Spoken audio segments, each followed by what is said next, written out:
Video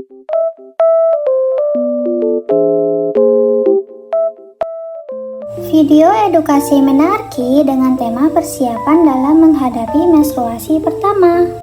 Halo, namaku Nana. Melalui video ini, aku mau cerita tentang pengalaman menstruasi pertamaku. Dalam menghadapi menstruasi pertamaku, aku didampingi oleh ibuku. Ibuku mengajariku segala hal tentang menstruasi. Jadi, aku nggak kaget lagi saat menjalani menstruasi yang pertama kali. Menarki adalah menstruasi pertama. Kata ibuku, menstruasi itu adalah proses yang akan dilalui oleh seluruh perempuan untuk menjadi dewasa. Menstruasi ditandai dengan keluarnya darah dari kemaluan. Hal itu terjadi karena luruhnya dinding dalam rahim yang banyak mengandung pembuluh darah akibat pengaruh hormon. Menstruasi menandakan alat reproduksi kamu mulai aktif, sehingga nanti akhirnya kamu bisa menjadi seorang ibu. Dengan kata lain, saat sudah mengalami menstruasi, kamu juga sudah siap menjadi perempuan dewasa. Oleh karena itu, kamu harus menjauhi pergaulan bebas ya untuk menghindari kehamilan yang tidak diinginkan. Biasanya menstruasi mulai terjadi pada perempuan di usia 10-16 tahun. Tapi ada juga loh perempuan yang mengalami menstruasi sebelum umur 10 tahun.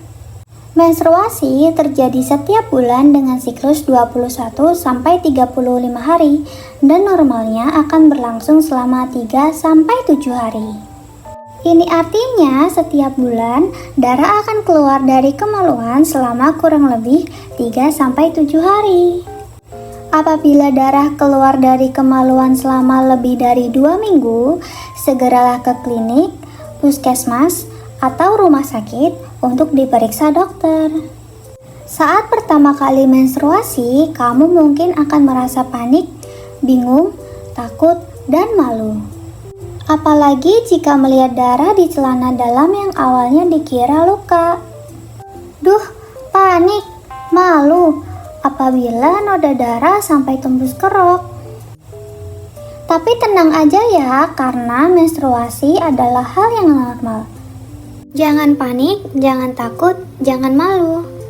Menstruasi tidak berbahaya dan menakutkan. Apabila kamu mengalami kesulitan saat menghadapi menstruasi pertamamu, bicaralah pada ibu guru, atau kakak.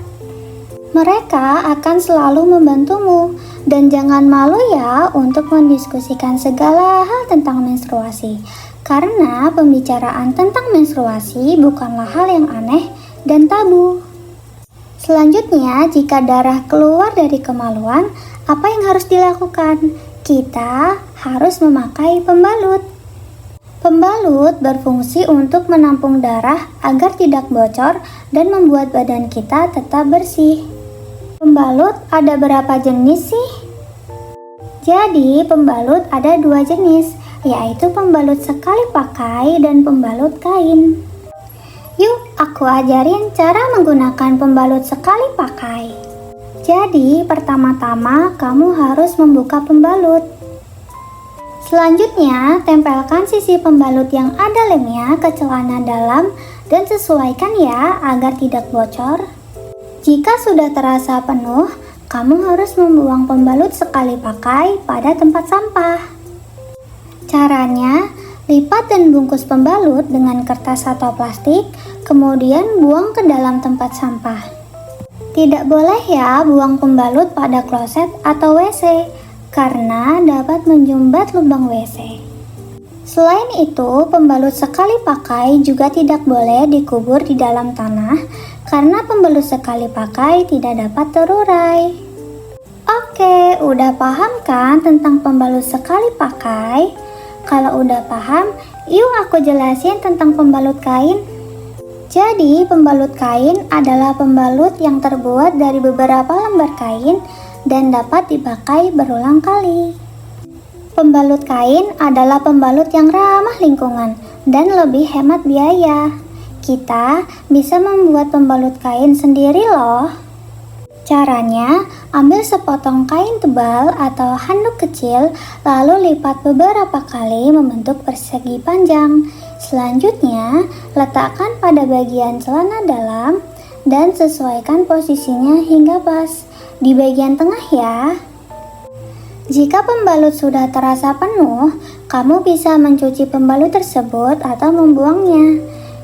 Jika ingin menggunakannya lagi, kamu bisa mencuci pembalut menggunakan sabun dan air bersih. Usahakan air yang digunakan untuk mencuci tidak terlalu panas ya, karena dapat mengurangi daya serap kain. Selanjutnya, kapan sih waktu untuk mengganti pembalut? Pembalut sebaiknya diganti setiap 4-6 jam sekali. Jika lebih dari itu, bisa menyebabkan infeksi loh. Hal ini karena pembalut yang jarang diganti dapat menjadi sarang bakteri.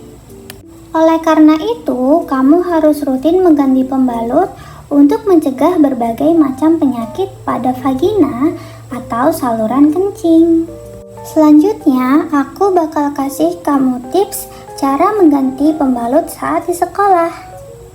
Pertama, membawa pembalut cadangan dari rumah. Kamu bisa membawa pembalut sekali pakai atau kain dan kertas atau plastik. Kedua, membersihkan kemaluan.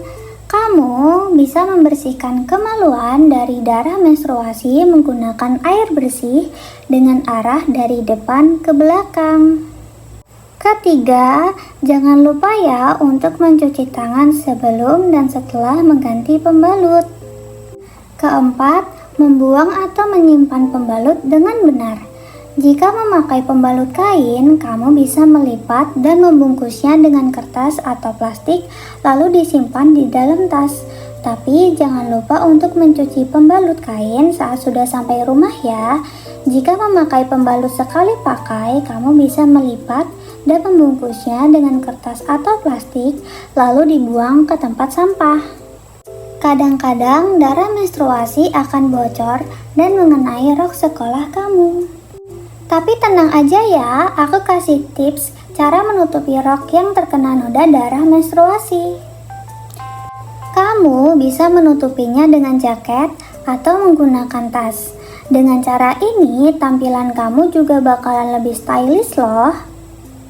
Lalu gimana sih cara agar noda darah menstruasi tidak tembus pada rok? Caranya dengan rajin ganti pembalut dan memposisikan pembalut hingga pas dengan celana dalam. Saat menstruasi akan terjadi perubahan fisik dan perilaku. Kamu akan merasa kurang nyaman pada fisik. Contohnya, kamu mungkin merasakan kram perut. Hal ini bisa diatasi dengan kompres perut menggunakan air hangat. Kamu juga bisa merasa lelah dan pusing. Ini bisa diatasi dengan istirahat yang cukup, konsumsi makanan yang bergizi, dan konsumsi air putih. Bisa juga merasa kembung pada perut bagian bawah.